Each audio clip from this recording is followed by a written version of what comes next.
What is brewing, everybody? I'm Bren. I'm Kiki. The beans are brewed. The mics are set. And welcome to episode 2 of Books Over Beans. Episode 2. Super excited. Happy Sunday. Happy Sunday. So, if you tuned into our first episode, you know what series we are currently reading. We are working through the A Court of Thorns and Roses series by Sarah J. Maas. And let me just tell you, this just keeps getting better and better. Oh my God. As you can see, we are on book 2, discussing book 2 today, A Court of Mist and Fury, ACOMAF for short. Spoiler alert, we spill all the beans on this book, so if you are not quite caught up with us, that is A-okay, but just know if you are tuning in today, we will be spilling all the beans. Mm-hmm. Before we get into the nitty gritty, we have to start with our first segment of Chit Chat. Oh yeah. It's been a while since we've been in the pod. Know, but I feel like we're new here today. Like I'm getting out like all the jitter. I'm like, oh. Like I feel like I have stage fright today. I can't even lie. I don't know why. I woke up this morning with that feeling in your stomach that like you have on the last day of summer vacation. Oh. Like a little bit higher, a little bit different than the Sunday scaries, but and I was like, why? We did this. We got this. I woke up feeling this morning like I had a test. Yeah. Like an exam. Yeah. That was my feeling. I was like, oh God, I got a report. I'm nervous and I'll have stage fright. So I mean, that's a good thing though, right? That shows that we care. We do care. We care a lot. We care very much. We have been overwhelmed. I guess I want to start Chit Chat by saying we've been overwhelmed by how supportive and warm and sweet everyone has been about our pod. Absolutely. I mean, I was just at a party yesterday with John and some friends, and one of the friends and his friend group came up to me and she was like, I'm a fan of the pod. Like, I really like it. Oh. And we were both like, oh, that was so nice. Like, so it's exciting just to see how many different people. I have a friend that now lives out of state, and he had messaged me and was like, haven't talked to you in a while, but like I listened to the pod and it's been great. That's amazing. My mom is like our biggest fan. Oh yeah. She was like group texting us. Yes, and she's starting ACOTAR? No. Maybe she did. Maybe she got it behind my back on Kindle. Well, I think she said that she was going to start it. Perfect. So, I mean, my mom's like a speed reader. She's a teacher too. So she's like really excited. My sister's starting ACOTAR. My best friend from high school said she's going to start. So we're getting people into into not only the ACOTAR series, but reading, which is really exciting. Yes. And that's honestly like what our mission was, like, you know, to obviously speak to people who are existing readers, but a lot of my friends, they're like, oh, I don't really read. I'm like, well, you could. Yeah. You could. Yeah. So. It's again, first and foremost, a passion project. So just that we're having these kinds of conversations outside of this room is exciting for me. Yes, me too. So we love how much you're loving it, and just thank you continuously from the bottom of our hearts for tuning in. Yes, absolutely. Thank you. So into Chit Chat. Before we get into the nitty gritty, Kiki, let's get into what's in your mug. Oh yeah. So what are you drinking today? What do you got? What warm sips are brewing for you? Already know I have Krios coffee today, Brilliance blend. Mm-hmm. Topped with some whipping cream and a little bit of sugar. It goes a long way. Mine's literally the same. Yep. We don't need to get into what Bren's drinking. We have the same thing in our mug. Yeah. We're one and the same. Good basically. Stuff. Starting this dreary-ish Sunday morning with the good stuff. I know. One of our goals for Chit Chat is to kind of talk about some hot takes, bookish hot takes, and maybe not so much. So I have one hot take that has been coming up in the back of my mind continuously as I've continued to read different things. Yes. So I thought it'd be a good thing to bring to the table. Mm-hmm. So what are your brewing thoughts, Kiki, on tropes in books? So I know people love to identify their books by what trope is going on, especially when we're talking about like romance, right? Right. Yes. Heavy on romance. Yeah. What are your thoughts on tropes? Do you have a favorite trope? Do you like books being classified by trope? What are your feelings on that? I'm a little indifferent on it. I can't lie. Like, I won't read a book because it's associated with a certain trope. Like, that's not my motive to read a book. But I mean, if it happens to be friends to lovers, like, cool. It just kind of adds another element, I think, into the book. But I'm not really biased to certain tropes. I do like close proximity. Enemies to lovers. It's okay. Like, you know what I mean? Yeah. I'm really not huge on tropes. Like, don't get me wrong, I appreciate them, but I'm also not, you know, my TBR isn't full of books that are trope. I think when you surround yourself or continuously read something that has a very similar trope, because like, Yeah.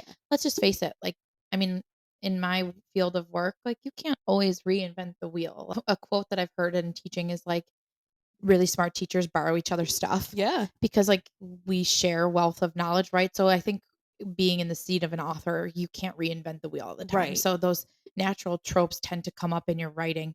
What I don't like about tropes, I think every storyline has to have something, especially if it's Yes. romance related. Like there's some reason these people come together and like end Right. up being, but I don't like things being like as well classified by Yes. it.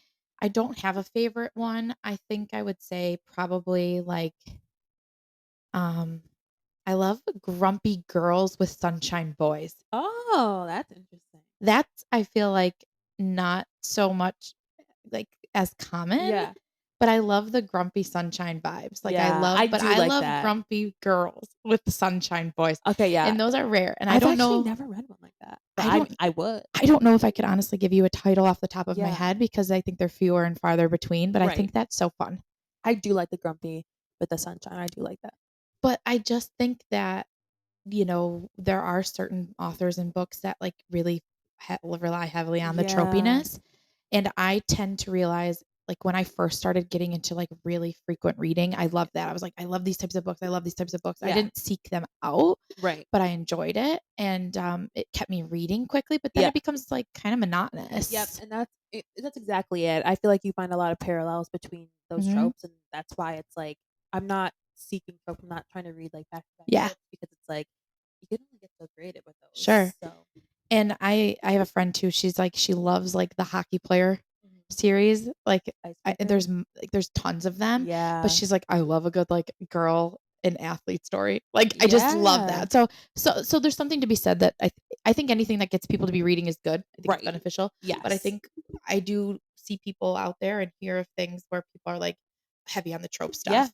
And I don't that's think tropes necessarily mean lazy writing. I just think yes. it's, people have preferences, so I just wanted to get your hot take on it. Yeah. Yeah. Everyone has preferences for sure. If you guys ever want to tell us what your thoughts are on tropes, you can engage with us on Instagram, on Facebook, on Goodreads, and bookclubs.com. And we'll continuously link those social media channels and forums in our posts on YouTube and Spotify.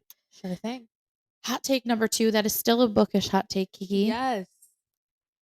Thoughts on audiobooks. So audiobooks is a really people either live and die by that. Yes. They will stay on that hill forever, Right. or it is not their cup of tea. Yeah. It is not it for them. It's not the vibe. How are your feelings? What do you think about audiobooks? So for me personally, they're not for me, but Mhm. I don't have like any opposition to them. Like my best friend, she loves audiobooks and she listens to them when she's on the road, at work, and I think that's like great. But I just get so much joy from actually like reading the words off the page and Yeah. like and being really imaginative. So personally they're not for me, but I know that when you love them, and I think that's great because either way you're still engaging with the story and you're still, you know, reading the story in a way. Yeah. So I'm super supportive of them, and I actually saw this was like a car sticker, and it said, Mhm. it just said like it was like one of those cute little ones from Etsy, and it just said the audiobook is better, and I was like, okay, interesting take. Like for me, no, but I Mm. know that other people love them, and I adore that they love them because they're still reading, they're still getting lost in the story. So I'm Agreed. with it. That is I love that you just said that because that was gonna be my transition into my answer is, like, Mhm. I think anything that gets anybody engaged in the literary world is Right. important, and so it Yes. is not a knock. My personal preference, I can't do audiobooks. I love I read stories all day, every day, and I Right. love using my own imagination and character, like voices and interactions and building that in my own head. I'd love Hmm. to physically hold a book. Yes. So I don't do audiobooks just because also too, like, especially if you're listening to the steamy stuff, Oh I yeah. don't know if I want to hear someone else tell me that. I know. I know. I sometimes I have to like close my eyes in the steamy parts and just like be like, whoa, whoa, whoa. There were some Especially in this one. in Holy this one, I don't know. Props that to John. He did was the audiobook because I could not wait for him to read it. We went on our own separate journey, but we both finished it. And he did the audiobook. I did the for sake of time yeah. because I had the physical copy while we were on vacation. Yeah. And then we would like stop and talk about it. But yeah, audiobooks, I just it's not my preference. But if you're an audiobook listener, I actually work with someone who has read almost the entire series because of our pod. Wow. And she's done it through audiobooks, and I applaud her for that. That was amazing. So Yeah. again, love your take on that. Thanks, Keek. Yes, of course. Now, to keep it light, keep it fun. Yep. It's been a while since we've been in the chairs. Yes. It's been a while since the mics have been set, the beans have been brewed. A non-bookish hot take. Yep. This one's silly, but silly actually but important. It's important. So I had this conversation with my sister in Florida a little bit. It was a very brief encounter. And I am someone who does this on the regular. Right. Same. Wearing black on black. Do they have to match perfectly? The blacks. Yeah. Or is it okay if the shades are different? I mean, in a perfect ideal world, I would love for them to match perfectly, but the good high lords of fashion don't make it that way. No. So yeah, I mean, I'm guilty of this. I do wear black and black quite frequently. And do they match? No. Do I try to match them as perfectly as I can? Yes, but I'm also not gonna like change it on my black if it's like it looks cute and like sure. No one can really tell unless you're really super up close. But I do get really annoyed because especially with like black jeans these days, they're all like washed. Yeah. So it's really hard because they're like a black washed denim. So it's hard to wear black on black with those types of things. But it's almost like black would look so great with that. Yeah. I think if you buy your stuff, like I'm thinking of like Aerie. Yeah. Oh, I love like her. I'm going there today. Their black tends to be a similar tone. Yeah. I do not. And I repeat, I do not care if my black on black matches or not. Period. My wardrobe is all black almost. Period. I have a color scheme. Beige, black, cream. Yeah. A little white, a little gray. But that's about, and some olive. I will throw in green. Yep. A little brown for me and then I'm good to go. Yeah. I don't care. I never will. Yeah. I don't think about it consciously. Yeah. Maybe I should. No, have I been walking around I have a golden retriever. I am more concerned about getting the golden hair off of the black on black than the black on black looking like it should be the same color. I agree. And if you're looking at my black on black that closely, what else what are you doing? You got your own black on black to worry about, right? Yeah. I mean, I can tell you there's no two black shirts that are the same, but we try. It reminds me, Parks and Rec fans out there, when they're at Little Sebastian's memorial, and John Raphael is trying to, or him and Tom are having the Entertainment 720 conversation about what black like ribbon or something they should wear, and they all look the same. And who are they talking to? Whose opinion do they ask? I feel like it's like Ron or something. And they're like, which one do you think? And they're like, aren't they all the same? And they're like, this is Midnight. This is Ebony. Like I'm totally not quoting this perfectly, but look up the scene where it makes me think of that every time. Like they're like both appalled that like they're different blacks. Or like it's like the Devil Wears Prada when she's picking out like the blues. Yeah. And she's like, isn't it just blue? And they go on a whole like rant and they're like, just blue. I love that. They would blue. It was good. And they went on a whole tangent about how like basically like this blue like runs the economy. It was crazy. It was like that is deep. Hysterical. Speaking of that, navy on black, blue. Okay, growing up, never would do it. But then I went to FIT. Yeah. And some of those girls and guys made it look good. And I'm like, I don't know how they're working in the navy and blue right now, but it looks so good and it's inspiring me to maybe try it. Oh. Have I tried it yet? No. But it looked like really good. Like I think it really depends, I think, on the shades of the navy and the shades of blue. Because there's like a lot of like light navy out there. Like it's not really crisp like navy. And you can get with that, I think, with black. But honestly, I have trouble doing like black and blue sometimes, not even navy. So yeah, but I also don't wear blue a lot, so I don't know really what I'm talking blue's about. not. I got like a periwinkle blue bodysuit for Florida. Cute. And I never wore it. It seemed too risky. Periwinkle's cute though, and that's I know. Honestly, vacation is the one place where I'm willing to go risky. Yeah, like, not risky in sense of like cuts. I'm saying colors because I'm really not colorful. I didn't wear the beige on beige outfit either. I was too scared. Yeah, I brought it. I loved it. Summertime. I actually New thought beginnings of you for me because I got this like set. It's like a midi skirt with like a tube top, and it's like that color. It's like, but it came together. It's so cute. And you're gonna look so great. It's like crochet, but it's light, and Love it's it. also not see-through, so you can wear it like just as a set, and it's like knitted but not heavy. I'm so excited. My friend crochets. She has like her own business, and she makes like hats, but she for herself like she's made like cardigans and like cover ups, and it looks so good. I think she was recently out of town and she was like posting pictures with it. Yeah, it just looks so good. So I applaud the crochet effort. I love it. Honestly, my whole wardrobe for Florida this year is like all crochet. That's amazing, and I'm not mad about it at all. I can't wait to see your pictures. I'm really excited. All right, so black on black. Bren doesn't care. Oh, I can't wait for the next one. Sorry. Kiki does her best, but it's not the end of the world. Yes, it's not the end of the world. Not by any means. Some days I don't even look. We also want to set the expectation moving forward. So I just came back from a vacay. Yeah. Kiki's headed on a vacay, same area, same time, same place, or not the same time, not the same time, Bren. Same town. I'll be there in spirit. Woo woo. In my spirit. Yes, girl. So we will be also recording some mini episodes that we're going to be able to put out for you in that time. So one of the things that will be about, just a little hint for the future, is our TBR list and some reads that either I read while I was out or she's going to be reading.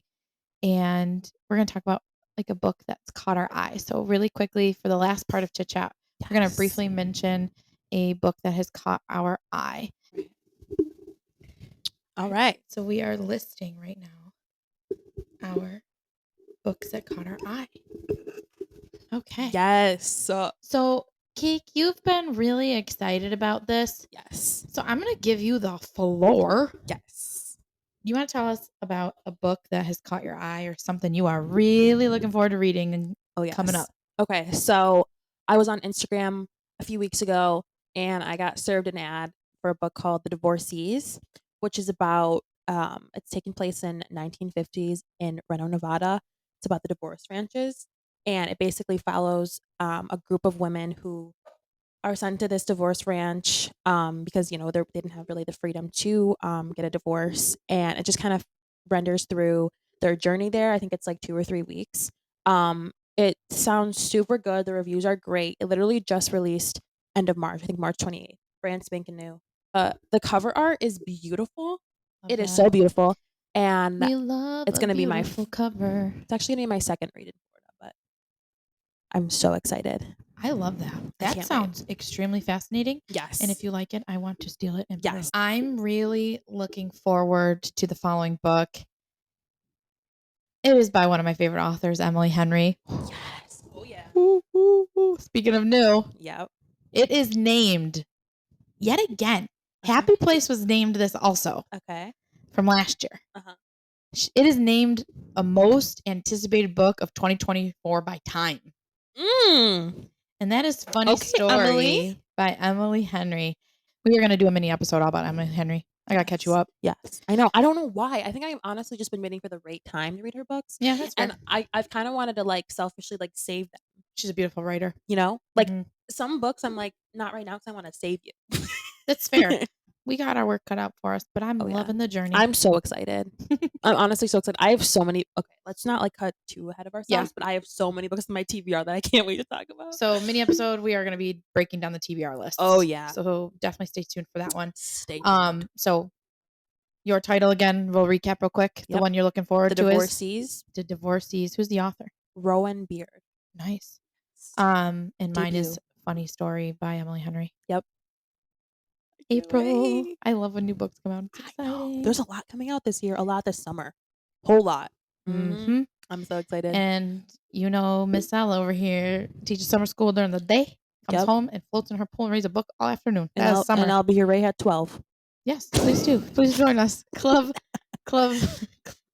book over beans. Yep. We could do like a pool episode one day. Well, that might be some technical issues. Never mind. We might have to discuss because this is my outdoor furniture. Ooh. We'll figure it out. We can just move it to the patio for the summer.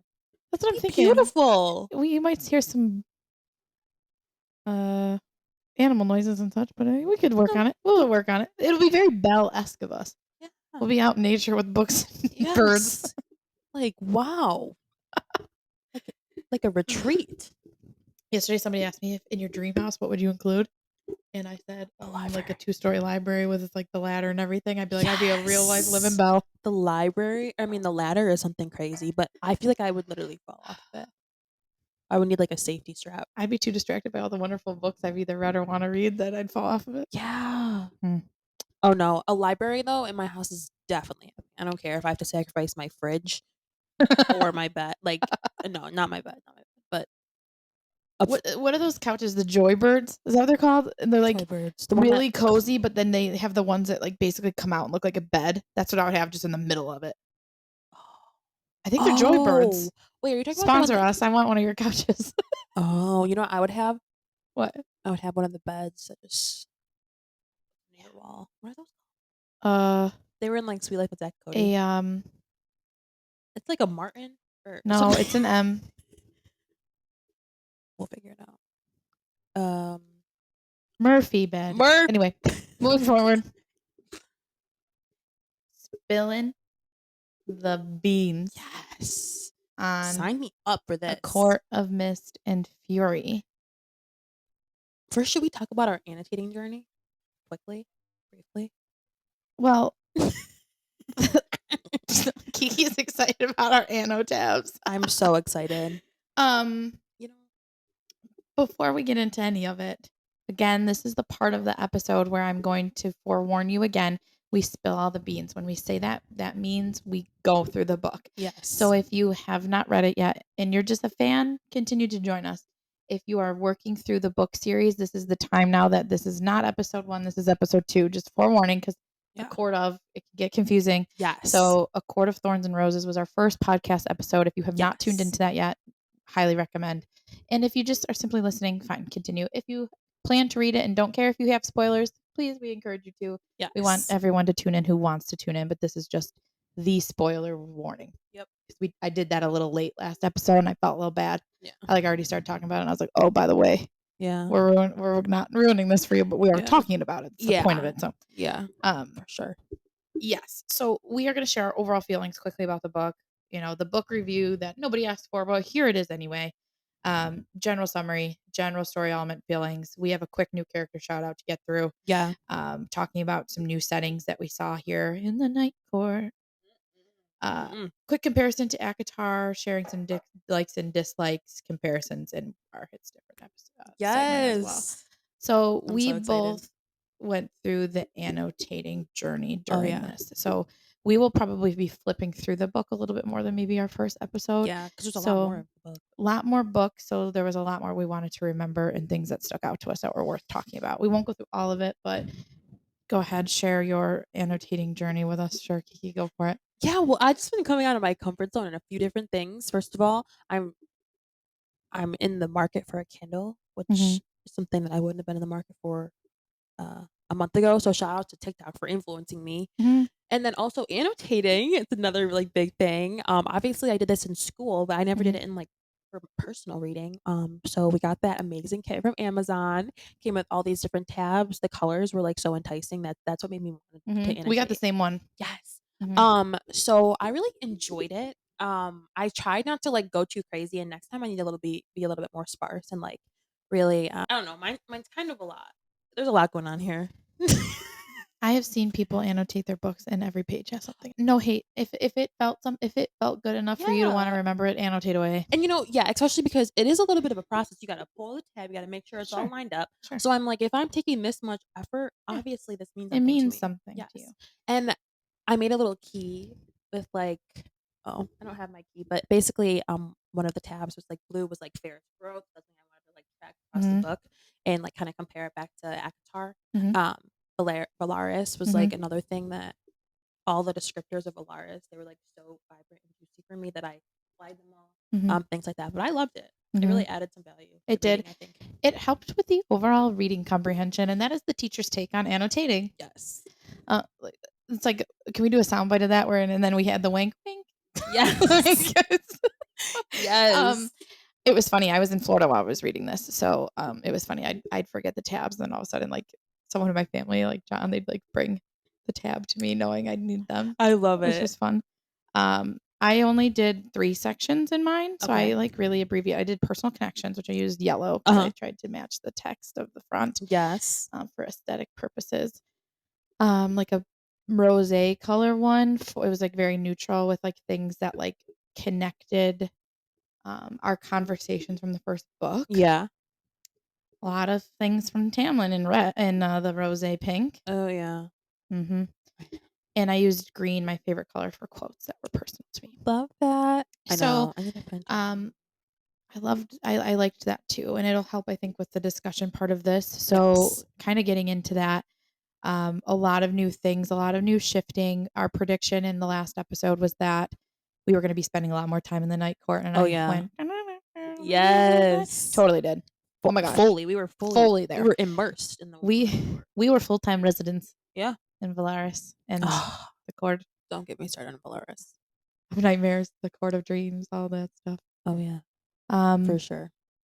I always love when they reveal like why the title is the title. In the Cabin in the Mist. Yeah. Anyway, let's do a quick new character shout out because we have new friends, very popular friends that are going to carry, I think, book to book with us. So they're worth their honorable mention here. So we're going to do the same thing that we did, Keek, I think, last time. I'll give you a character, you ask me in return, and we'll flip flop. That's good. So our first one that I wrote was Asriel. Thoughts on Asriel? I liked him. I think he's like an observer, if that makes sense. He's the silent observer in the room. Yes, he definitely is. Yeah, I really liked him. I liked him too. Moody, broody. Yep. Good dude. Yep. When he needed to, he brought the business. And his affinity, his caring towards Moore is very heartwarming. Yes. That little cute little triangle. It's funny. Yes. And speaking of Moore, who can't love her? I love her. Me too. I really do. I think she's going to be one of my favorite characters moving forward. She's a boss. She really is. I love, like, all of a sudden she seemed like super nonchalant and everything. Yep. And then all of a sudden she was like, I am Morgan. And you know who I am. It's like with the queens. I was like, okay. She pulled it out when she had know. to. And that's all that matters, period. Her and Rhysand's relationship has me laughing too. They have that like funny, quirky banter. Yeah. Like kind of like siblings. Literally like brother and sister. Yeah. So really enjoyed her. I am enjoying the things I'm seeing for who they think might cast her. Yes. In the show or movie or whatever we're gonna get. But more on that later. Oh yeah. All right. Cassian. I love him so much. So with the Bat Boys, let's just say that because that's what everybody calls them. Bat Boys, what you gonna do? What you gonna do when the king comes for you? I was gonna say, what you gonna do when they come for you? And I was gonna be like, be very excited because they're the best. Period.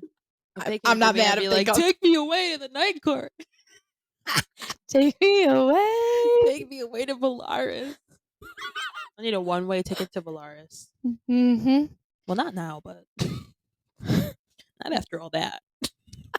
They got some rebuilding to do. Yes. Call us. You have our digis when you get that figured out. Yeah. I'll get my. You need a school? I got you. I'll get my construction hat on and rebuild. Let's do it. Let's do it. Okay, sorry. Cassian. So funny. I love his like. He just seems like thinks with his. No, not where I'm going. I'm just a little like confused. Don't continue. Cassian. I was gonna say he thinks with his biceps, right? Like he just goes for it. He's protective of the people he loves. He and Azrael had a very tough upbringing. Yeah. Like the war training camps that they went to. Cassian above all was like he's just so lovable and goofy. He's the golden retriever. Yes. I love those three. I love that boy. The little posse.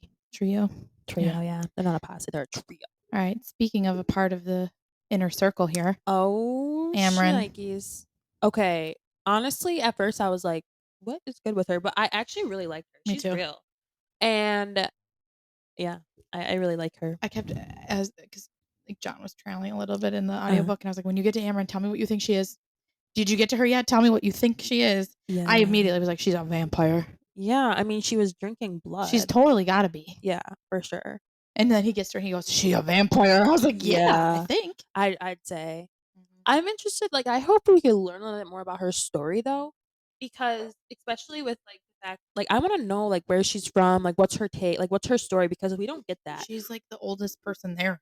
She was locked away in the that's insane. But I yeah. wanna know, like, more about, like, Me too. her upbringing and, like, where she's from, because the fact that she could read the books, I'm like, Yeah, with "Okay, that what is language. that language?" And, like, tell me more about that, Yeah, you know I what I think we mean? might that's a prediction for book 3. I think we're gonna get into her a little bit more because I she's hope gonna play so. everyone fears her, and I wanna know why. Yes. Like, more why. Yeah. Speaking of fear, we're gonna duel these 2 because not much to say. Yeah, Like, they were with just Amarantha, it was like, cue the crickets, but, right. we have the King of Highburn and Jurian. The pages that they were in. I pictured the King of Highburn like Benedict Cumberbatch for some reason. Who is that? I don't know who He's that is. Doctor Strange. Like, And as far as, like, Jurian is concerned, why is he so scary? He's just a human dude. I don't He's just know. a dude. I I don't don't know. understand, like, why are we all so afraid of him? I know the connection with the other 2 people who end up living their life happily on the island, and it was all involved in the first war between the Fae world and the human realm. But, like, why are we like, he's just a human dude. Yeah. W why we I know he's, like, a great war general and stuff, but, like, he's, like I don't think like, he doesn't have any power. I mean, I guess maybe he might, but, like, we didn't see much. Any like, he They doesn't tiptoe around him a little bit, and I'm like, "Why?" No yeah, I one don't was, like, know. treating Feyre when she was a human like she should be this formidable, like, Yeah, character. I agree, and, like, he He's doesn't just have any, like, actual powers, does he? But he's I just don't know because I'm he was confused by that still. And I reread that scene uh-huh. multiple times, Yeah. and maybe I was just distracted because I was in a van with my entire family coming back from Florida, but, like, I just did not understand why he was so like, scary and, like, such a huge role, like, he was, like, involved with someone's like, I just ugh, I don't know. ugh, I feel like, honestly, you know how, like, Farrah was brought back and then she had, like, you know, all High Lord's powers. I feel right? like there's something along those lines that happened with him I don't because the fact that he was just randomly brought back to life that by the scene king. confused me, and Yeah. so I think that leads me to a point where it was like, it's a lot of building, building, building, and this is not a knock, it's not a knock, Brenna's it's not, it's everything's fine, Right. but there's a lot of building, building, building, building, building, and then we get sucker punched in her writing with stuff, uh at in the last, like, 6 to, like 3 to 6 chapters, so it's just like boom, boom, boom, boom, and I know that's the Yeah. point to get you reading because they're long books, they take effort, Yes. they're time consuming, and Yes. I think that's meticulously formatted that way through the series, Right. but it's just, it's a lot for me to, like, comprehend at the end, Yeah. and it takes more time for me to get through the end because, like, I just wasn't understanding that whole ending part with Jurian and the King of Yeah. Highburn, and I needed to, like, I might need to, like, dissect that more before I jump into the next one because Yeah. I again, I'm not understanding why they like, I thought Rhysand was the most powerful person in Yeah. Prithian, and I would argue now Feyre probably is. Yeah. Yeah. And so it's like, why were they able to just wipe everything clean and make them all so helpless? Like, Right. I don't know. I need to know more. Yeah, there was a lot going on. Like, that last 50 pages, I was like, "What is going on?" Mhm. And then it all kinda brought back together, I think, in the last chapter, Yeah. from both Reese and Farrah's perspective, Agreed. and then the one even before that, I Yep. think a lot of that, like, tied some loose knots, but there are Sure. still loose ends, but I think there are Yeah. still a lot of unanswered questions that Mhm. maybe we'll find out in the next one, maybe it was intentionally ended like that, but Yeah. maybe also it's, like, it's good to, like, revisit those. Agreed. So So any further comments about characters? My yeah. feelings about Feyre are still stronger. They keep increasing as time goes on. Oh my god, Recent, yes. I'm in love with you, and, like, I think you're amazing. Mhm. I think that I love how he approached their story and how he was patient with her. Yeah. I have a lot of quotes and things like that stuck out to me between their interactions with each other. I think the whole mating thing was, like, really Oh beautiful. my god. I think it was just I think that part of it was deeper than just, like, them being a thing. I think Yes. it just, like, I love how they tied in why he showed up randomly in the first Yes. book when she was at the, Like the party? I almost said Calamari. calamari. I kept reading it as Calamay. calamari. Yeah. I Um, kept reading it as calamari. It was hard not and to. when he's like, have you heard the TikTok song where he's like, there you are, I've been looking for you. And then it goes into the Goo Goo Dolls song. Yes. Honestly, I can't. I simply cannot with that. I cried the first time I heard it. I sobbed in this book. This book was. It was. Okay, I can't. Well, this might be getting like into like compared to Avatar. Okay, let's move on with Summer. Sure. Okay. We'll wrap this up. We'll wrap up the new part so that we can get into the hits different because I think that's going to be a juicy part of this episode. I agree. So King of Hybern, Jurian, out the door. Yep. So moving into, we have some new settings in this book. We did get introduced into a new court, which we were looking forward to when we discussed the first book. Yes. So we went to the summer court, ran by Tarquin, who I was a fan of. I liked him. He was a gentle, like really optimistic, and I loved how he and Rhysand both had the visions of like creating a new kind of like connection between, you know, lesser fae and higher fae. And I really felt for Rhysand when he got the rubies and felt betrayed. Like he was told that like you betray me basically. Yeah. So I'm looking forward to hopefully that relationship being mended because I liked that and it meant a lot to him. He's like I was about to have a friend and I had to sacrifice it for the greater good and it was just like that was heartwarming because like how many of us have maybe made some decisions that maybe people we love didn't like necessarily agree with and you know we've had you know fear about what our choices how they could impact people we begin to care could see us you know forming personal relationships with so I thought that was like a really human interaction and I could see it being a cute little romance situation. Yeah, absolutely. I really liked Tarquin. It was good. I liked it. I'm excited to see more about how the High Fae, like High Lords, will interact after this conflict. I'm wondering if I don't know. I'm excited to see how that all comes together. I have kind of a prediction. I think between the conflicts that are coming up with, you know, just war, and everything, and possibly with even like Tamlin, I think that Rhys and Tarquin will kind of regain that friendship and they'll become allies too. Yeah, they're going to have to be really strategic about that because Tamlin still has the mentality that Rhysand is a piece of garbage. Right. And so I know they got to play into that a little bit, but like, how is that going to, I hope that it doesn't become a thing where he continues to try to not focus his attention on, I hope he continues to focus his attention on the looming threat in Hybern now that he feels like he got what he wanted and kind of lets go of the whole thing with Rhysand. Because I have a feeling that Tamlin's just going to still have this like great resistance and like, agreed. Honestly, like he's going to try to shoulder down his own with his, he's going to try to deal with it on his own. Yeah, or I can honestly see him like just because he has so much like resentment towards Rhys and now Farah and the whole Night Court. I just feel like he's so stubborn that I don't think that he's gonna like give into this. I don't think he's gonna realize the impact that it's gonna have. For the first time, I think I disagree with you. Really? Yeah, because I think when he was like, "This wasn't part of the deal. This wasn't part of the deal." Yeah, I think he was starting to realize the mistake he had made when he saw him basically boil Feyre's sisters in a hot pot. Yes. No, I agree with that, and I can definitely see where you're coming from. But my thing is like, Farah is like deceiving him so bad right now. Agreed, but I think she'll do that in a way that she'll be like, we need to stop focusing on like I think she's gonna she's gonna manipulate that hatred he has to Rhysand to her advantage, and I think it's gonna end up coming full circle. I think she's gonna be really meticulous about how she manipulates him, and I think Lucian's influence is going to be important moving forward because not only his connection to Elaine now, but also because I think he knows what's up, and I think he's always been the more practical one, even though he doesn't present himself that way. Sometimes he's kind of hid behind the like his egocentrism, I guess.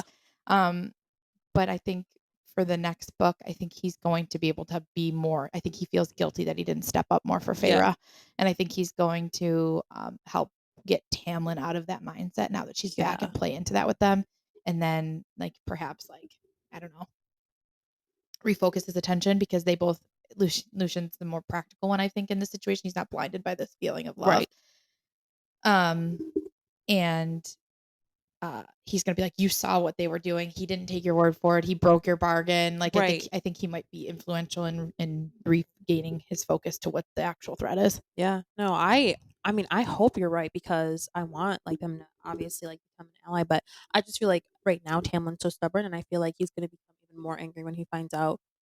If he finds out, and if it turns out in a way that he finds out like that Farrah is actually still in love with Reese, they're mated, they're bonded, they're soul tied, Yeah. and that was also like a crazy part to me is when the king, broke their bond, shattered their bond, but This is the deal they really made it didn't under the at mountain. all because Yeah. they're literally soul tied, like Right. they're mated, like He didn't see that for what it was. yeah, And so he did. He thought he did, but the bond he ended up breaking was the deal they made under the mountain where she had to yeah. go with him for a week. Which honestly is like okay, that's fine. They Yeah, didn't need a right. deal anyways. They're Right. living I'm together. just sad her tattoo's gone now. Didn't she have it on the other hand? Oh yeah, she did, but now she not do that, which was cool. Yeah. All right. Anyways, we kind of just went into the betrayal of the spring court, so I'm going to flip flop that then, Keek. So okay. the shock and awe moment for me this book was when they're there and all of a sudden Tamlin's there and he basically, if that does not speak volumes about T-Money, Mhm.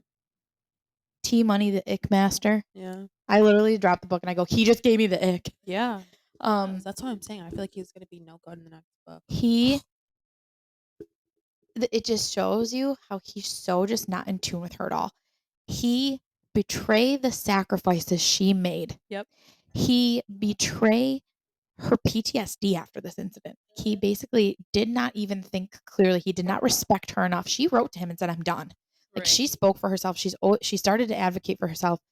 He just didn't care. He has always thought he's known best. Yep. And when I saw him in that room and he basically betrayed the entire community and in courts within Prithian to just simply get her back against her will spoke volumes to me. Yeah. He made a deal with the devil to get her back because he thinks that's what's best for her. Yeah. That literally I am fired up about that. Yeah. That made me sick.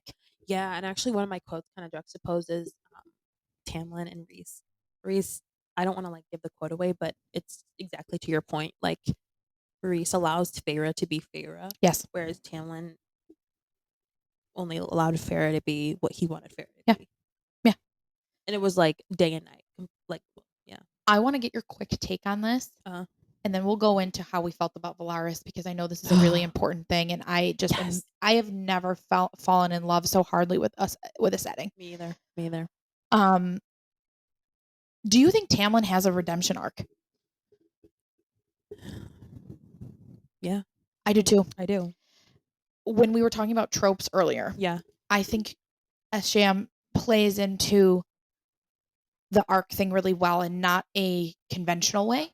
In the first book, it was really following like the typical romance story, like boy meets girl, forced proximity, like she was grumpy and he was kind of just, I mean, he wasn't sunshiny, but like he was like more like calm and just like very like almost like a calming presence. He was projected as. Yeah. And then it's just imploded. And she's like, actually, he's a walking red flag. Like it was just a really big twist. And so this book, I really loved the transition to the new love interest. I really loved that he was completely different. They were not trauma bonded in a way that like we both were under the mountain.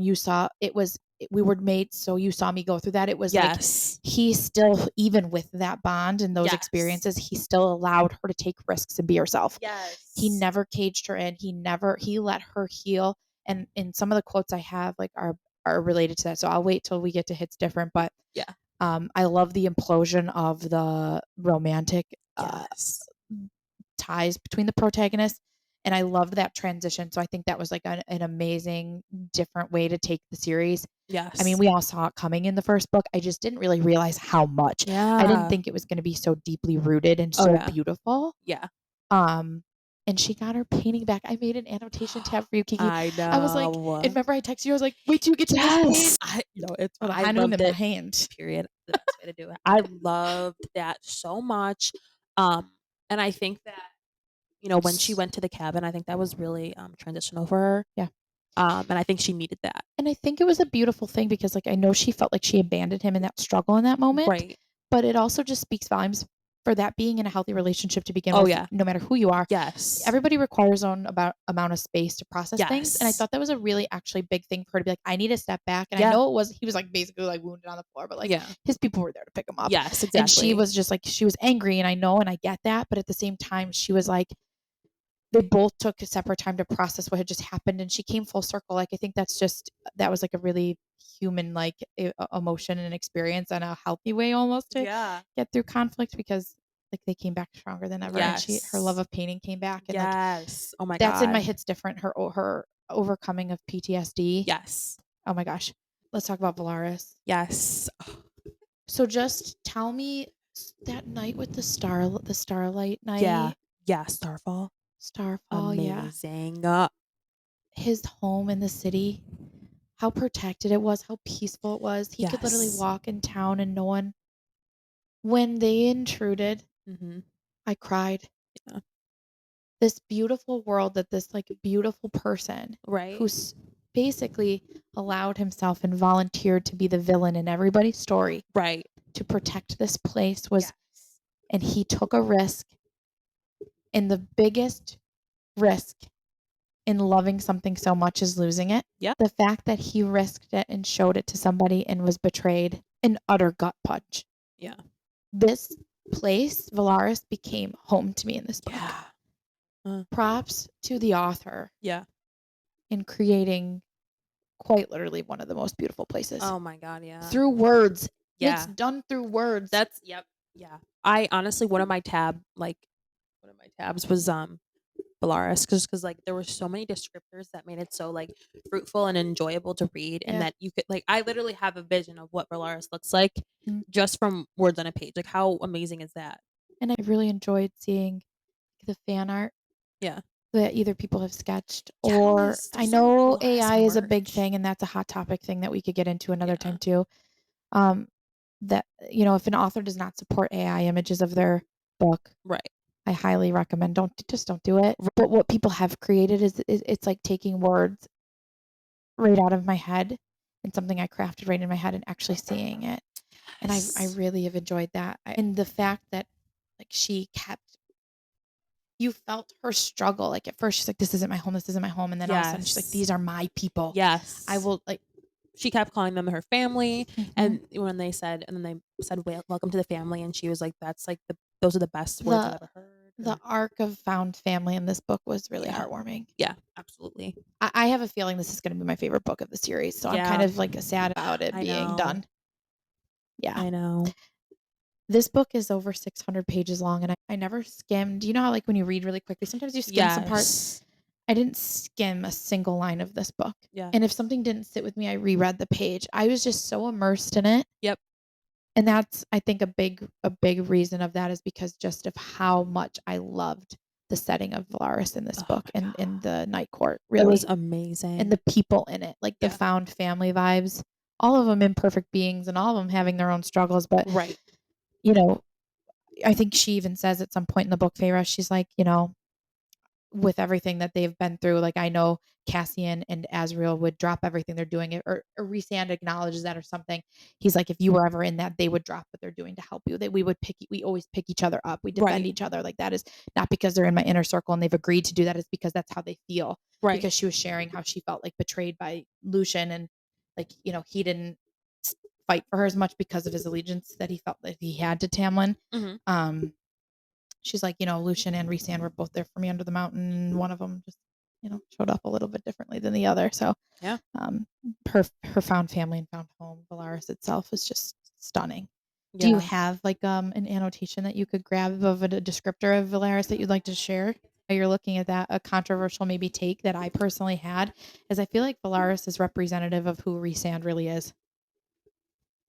Like everybody thinks he's like the Court of Nightmares, but I think he protected his home not because it was his duty and because it's been protected for so long, but because like it was really representative of who he was, like safe, protective.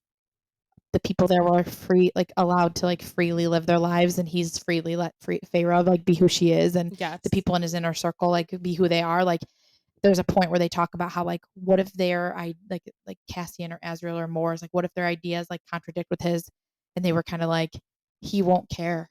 Yeah. Like, the part of being like a High Lord is like knowing that people might disagree with you and like giving them the space to be who they are still, even if it's, not always what you think the best interest would be. Yeah. And I think Velaris was just representative of who he was as a person in general. Yep.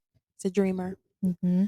Okay, so yeah, the quote about the dreams and oh my stop. god. Okay. I know, that's one of my hits difference. Okay, go ahead. Buttery sunlight that softened the already mild winter day. A small manicured front lawn, its dried grass near white, bordered with a waist-high wrought iron fence and empty flower beds, all leading toward a clean street of pale cobblestones. High fae and various forms of dress meandered by, some in coats like mine to ward against the crisp air, some wearing mortal fashions with layers and poofy skirts and lace, some in riding leathers. All unhurried as they breathed in the salt and lemon verbena breeze that even winter couldn't chase away. Not one of them looked toward the house, as if they either didn't know or weren't worried that their own High Lord dwelled in one of the many marble townhouses lining either side of the street, each capped with a green copper roof and pale chimneys that puffed tendrils of smoke into the brisk sky. I was like, "Are you kidding me?" I couldn't. Like, for me, a really big thing in like any book that I read is like the diction and like the vibrancy of the language. Yeah. And this book hit that so Mm-hmm. so well. With Mhm. Velaris, the description of Velaris, I was like in love with it. Mhm. Agreed. Like, I was flagging everything because even when they described a big thing was they were describing like the fashion in Velaris. Mhm. That was a big part of it, and I was like, that's Yeah. People were expressing themselves. They were free to be who they were, which I loved. Sounds good. All right. So yeah, Velaris loved it. I'm interested to Yes. see what continues to happen with it moving forward in the books in the series. Yes. I have one more like quote. It's like Yeah, kind of go just for to it. add on It's to your this one. time It to says, shine. "No monsters, no darkness, not a hint of fear, of despair, untouched." Until those freaking queens. Yes. But I loved that. Me too. I loved it. Mm-hmm. It's rare that a place is perfect, and it just seemed perfect, and I was just reveling in that. Let's move on to Hits Different, shall we? Yes, let's do it. Okay. I'm going to put this down. So we have multiple quotes that we like from the book that we are sharing. This is like our big connection piece, things that either really made us have some sort of emotional response or gave us some sort of real life connection to the text. My first one, my favorite shock and awe moment. So before we actually like recite quotes and pages, what was your favorite shock and awe moment in this book? Okay, I literally like think it was at the end. Me too. Because at first I was like, "Oh, okay, so now she's going back to Tamlin for real." I was like, "Okay, like this is happening." But then I was like, something's up. And so Tamlin unwittingly led the High Lady of the Night Court into the heart of his territory. I was like, boom. I was like, oh my god, she's such a boss. I was like, the way that like they just manipulated him through their bond. Oh. And they were on the same page. I was like, I wasn't even on the same page as them. And I'm like watching this from above. And I'm like, they're on the same page. I was like, okay, wow. And also, I kind of loved that the author didn't give us that insight, that look at Reese and Farah's interaction where he appointed her to the High Lady of the Night. Me too. I loved that because it was so shocking. I was like, yes. Because when that was so my first shock and awe moment, that was my favorite, was Tamlin being there to begin with. Like I was just like, why is he the worst? I knew he was gonna be there for some reason. I'm like, I just was shocked. I literally was like hyperventilating. My nephew's like, what's wrong with you? And I go, Noah, when you love books, this is gonna happen. And when the cool confidence, like the inner circle's like kind of freaking out. They're like, you just sent her into enemy territory. Yes. And he's just like, my wife's there and she'll handle it. Yeah. I was like, oh yeah. Yep. Please. Yes. The High Lady of the Night Court. Like, love it. So Hits Different segment. I have 5 quotes. Yeah. I have 6, but I'm not gonna do that many. So I feel, are yours in order? Yes. So let's do that. We have a mutual one, I think, to start. Unless you have something earlier than 117. No. Okay. So our mutual quote that we both had different was on page 117. You want to read it? I was glad for the silence, even as it became weight on me, even as it filled my head until there was something inside it beyond emptiness. Eternity. Was this to be my eternity? I was burning through books every day, stories about people and places I've never heard. They were perhaps the only thing that kept me from teetering into utter despair. Yep, books. I when you're going through it. Oh my god. And you know what? I love when authors they create a theme of reading in books. I think that's Yep. like so magical. Mhm. I loved, how Farah would describe what reading meant to her and that she would be, empathize with people's stories, places that she's never been to, heard Yep. about. It's so real and it's so Agreed. raw. It's like it's exactly what we're doing with this book. And Yeah. it's just I love that um I just love that like connection between reading and books. Mhm. I love when the author points that out, and I thought it was very beautifully done with Farah, Yep. not only with reading but also her painting, which I love. Yep. Um, for me, that just related to me. It hit different for me because, like, I just feel like reading has gotten me through some of my hardest times. Mhm. So, and I think it's been one of those lifeline things of throughout my own healing journey and throughout my own struggles. Like, I don't think there are a few things I could say I would not be where I am without. And that's my family, my friends, my lovely baby boy golden retriever, Mhm. and books, Yep. honestly, and my job. Yep. So I just love that whole sentiment in this book. What page is your next quote on? It's 337. Okay, so I have a few before, so Okay, I'll yeah, go share ahead. for sequential order. Got it. So my next quote that hit different for me is on page 239. Mhm. It's a discussion that Feyre and Moore are having, and I thought it was like really beautiful. So, Feyre's hesitant to, open herself up yet again because she's in a new environment. She's dealing with the trauma of being under the mountain and Right. the betrayal of Tamlin. And Moore's like wanting to be her friend right away, and they're kind of having a conversations. Mhm. Um, and it's like that first like aha moment Feyre has that this is someone she can trust, and she Mhm. goes, "I rub the back of my bare neck. I want them to hear your story and know that there is a special strength." As I spoke, I realized I needed to hear it too, know it. A special strength in enduring such dark trials and hardships and still remaining warm and kind, still willing to trust and reach out. Love that. Moore's mouth tightened and she blinked a few times. That is me in a quote. Yep. That's what I felt. So, That's amazing.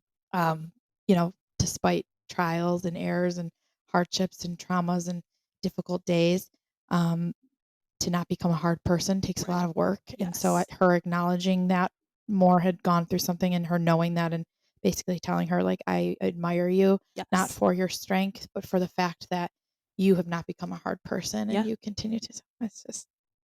It meant a lot to me. So, I love it. my next page is on 291 and 298. So this part of the book was like really hitting me different. Page 291, it was Feyre kind of reflecting on um uh her relationship with Rhysand Uh-huh. um and Tamlin, like kind of being stuck between, like, I loved their little notes through their bond. I wrote that heart notes. And I so they're kind love of that. she's kind of like realizing she has feelings for Rhysand at this point.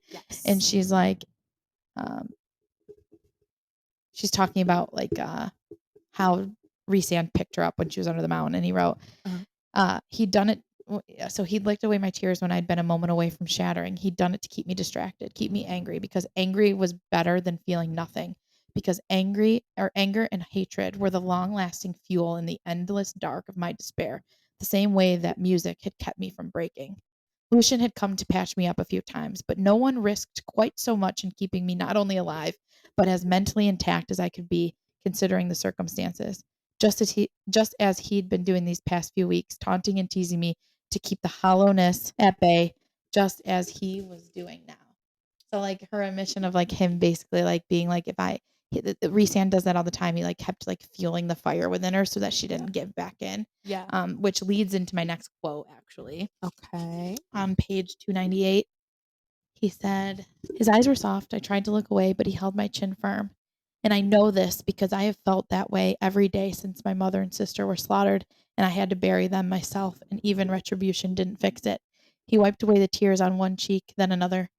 You can either let it wreck you, let it get you killed like it nearly did with the Weaver, or you can learn to live with it. For a long moment, I just stared at the open, calm face, maybe his true face, the one beneath all the masks he wore to keep people safe. He was basically Amazing. telling her, like, when we go through something hard, Mhm. we can either let it completely break us or we can try to like pick ourselves up. Yeah. because like no one can fix that for you, and that, for obvious reasons, really stuck with me. My next one's on 424, so I'll let you go. All right. Okay, so 337. But I met his stare as I clinked my glass against his, the crystal ringing clear and bright over the crashing sea far below, and said, "To the people who look at the stars and wish, peace." He picked up his glass, his gaze so piercing that I wondered why I had bothered blushing at all for Tarquin. Reese clinked his glass against mine, to the stars who listen and the dreams that are answered. That is so stunning. I was like, I couldn't even flip the page because I was just so like shell shocked. I was like, this is beautiful. Their bond is beautiful. And this is where we really start to see, I think, their relationship form. Yeah. And it was honestly such a slow burn. It really was. But I loved the whole book it. was a slow burn Yes. until like the end. Yes. Again, we have that And sucker punch yes. But I was momentum. like, that is beautiful. And I loved, positioning Reese as a dreamer. And that's something that Farah really valued because, she had mentioned she had lovers before. Obviously, like Tamlin was really her only lover, but never a dreamer. And I think that is like so crucial, and it really separates Reese from the other High Lords. And how he has a vision. He has a vision to, unite Lesser Fae with High Fae, even really the mortal world. I think. And I just was like, the whole dreamers theme, the Court of Dreams, and that Farah and Reese had dreams together. Yeah. Individually, but then also like for themselves, for their future, and for the future of the Night Court. So that was really beautiful to me. All right. So this was my biggest highlighted part of the book. And it says it's a connection that I had, but it's also Farah's admittance. So no matter how soon it was, so she's struggling with having feelings for someone after being broken up with Tamlin.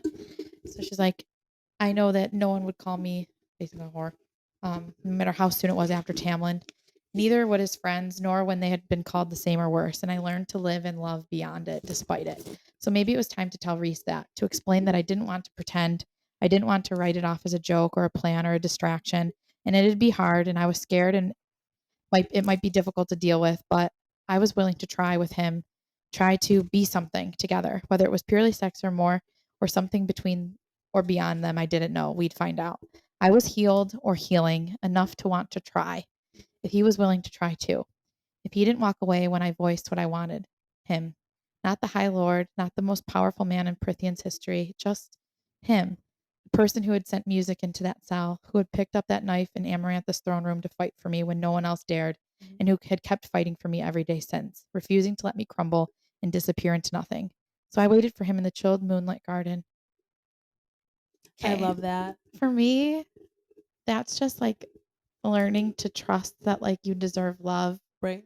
after losing love. And again, a lot of my a lot of these connections have to do with like my own personal loss journey, but there's a sense of guilt when you begin to like move forward, not move on, but move forward from something, whether that's, something as traumatic as what I've personally been through, or like just a relationship you had a vision for and it didn't work out that way, or a dream you had that it didn't work out that way. Right. Not feeling guilt when you begin to try again. Yeah. And, the part especially where she's like, not so much the beginning, so much of it, whether it was either going to be this or that, the part that really stuck up for me was that she said, I was healed or healing. And that was enough for me to want to try if he was willing to try too. So it was basically her admittance that like, I'm still going through something, I'm still processing, but if this person's willing to walk in this journey with me, I want to be honest with myself because I deserve that. Yeah. So I loved that personally for me, especially as I've moved forward and trying to learn to like accept love again. Yeah. That was really meaningful for multiple reasons for me. Yeah. That if, you find someone that's willing to like accept you for who you are and give you space like he has, and I don't know, their love story and the things they've been through have just like connected to me in like a really deep level. And like the other quote I have is 470, and it says, when they're like, he's like looking at her, he's like, I'm thinking that I look at you and feel like I'm dying, like I can't breathe. I'm thinking that I want you so badly I can't concentrate half the time I'm around you. And this room is too small for me, and I'm going to stop there. But like, stop. Yeah. I know. I love their connection. So those are my hits difference moments from Court of Mist and Fury. I love it. I have like two more. They're quick. Page 461. I gave him a little smile. The human girl you knew died under the mountain. I have no interest in spending immortality as a High Lord's pet. Yeah, girl, tell him. Yeah. And he was like, I don't want you to be mine. Yes. A big thing for me, this is when she was like talking to Lucian. Mm.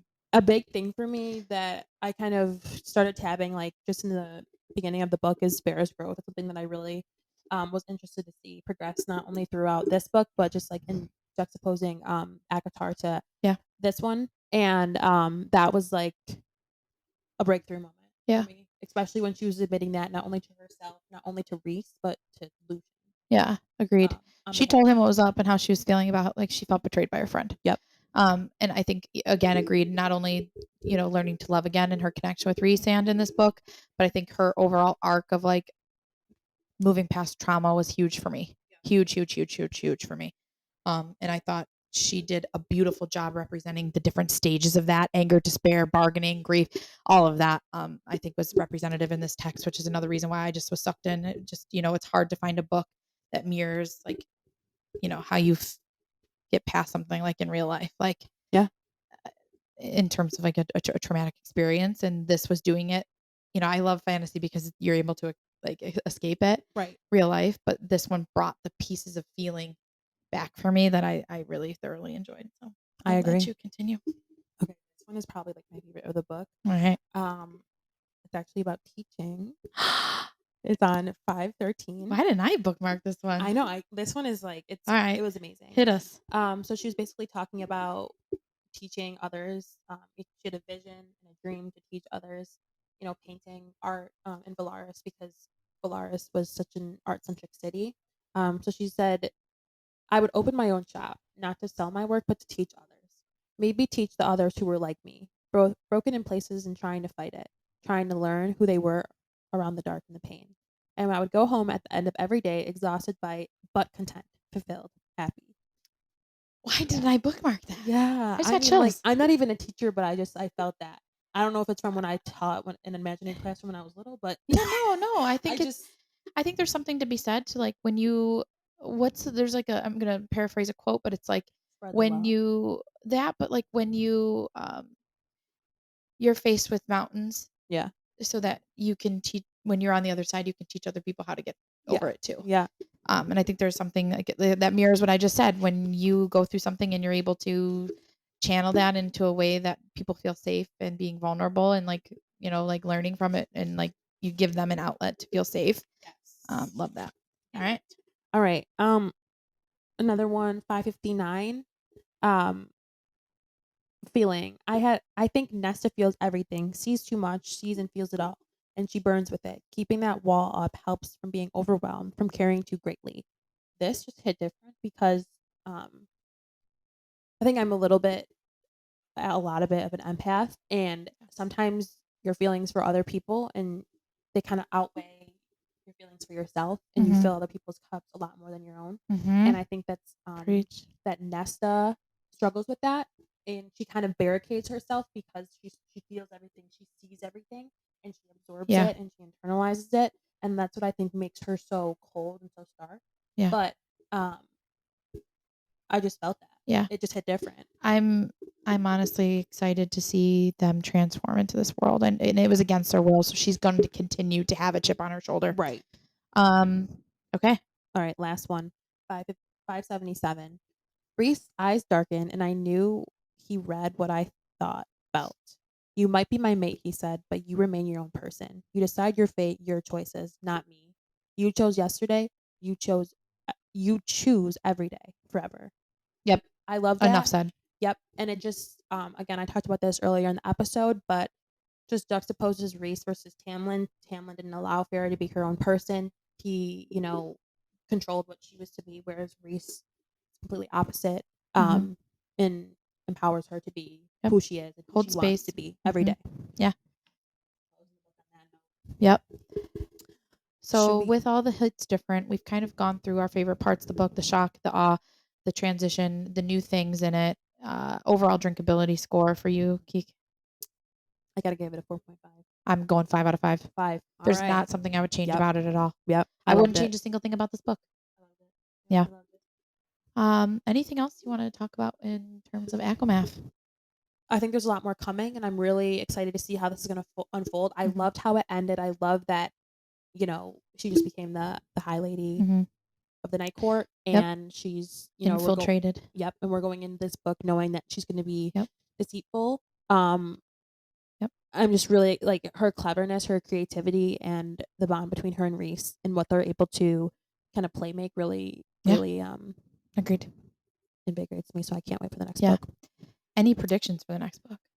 Okay, I know I said this last time, but I really think the war's coming Yeah. now. Yeah. Like yeah, especially it's like in the title. I mean, come on. I have a feeling because like this one ended, although it was like there was a lot of shock, there was a lot there was like, okay, we kind of know where they stand though. Her and Reese are okay. Right. Like, there was that breath of like relief at the end where Yep. it's like, okay, she's gonna figure this out and it's gonna be fine. Mhm. I have a feeling Yep. because all good things must come to an end. No. I have a feeling we are gonna lose a character. Oh yeah. And I have a feeling that it's gonna really break our hearts. I think it's gonna be a little bit drier. We're gonna have a lot more war. There's gonna be a lot more conflict. Yep. There will still probably be the romantic parts, of course, but I think Yes. that there's Right. going to be something big that happens that the characters don't think is a reversible change, Mhm. but it actually will be able to be one somehow. Okay. And I don't know what that looks like. I don't know if we lose a character and they think it's permanent and it won't end up being permanent. Mhm. I don't know if it's, a loss of a court or something. I just have a feeling we're going to have a big loss here that's going to just continue to fuel the rest of this fuel the rest of the series. That's my prediction. Pretty general, but that's what I feel is coming. I love it. I think there's going to be ruin, Yeah. and I think there's going to be a lot of power here coming in with the Night Court as the lead here. Yep. I'm so Um, ready for it. Me too. So we're gonna wrap it up. Yep. On ACOMAF. Um, we have our next thoughts for the next book. Yep. The Court of Wings and Ruin. Yep. Don't forget to follow us on social media. Yes. Books Over Beans Pod on Instagram. Mm-hmm. Books Over Beans on TikTok. Books Over Beans on Facebook. Books Over Beans on Goodreads. Yep. Books Over Beans pod group on bookclubs.com. Yep.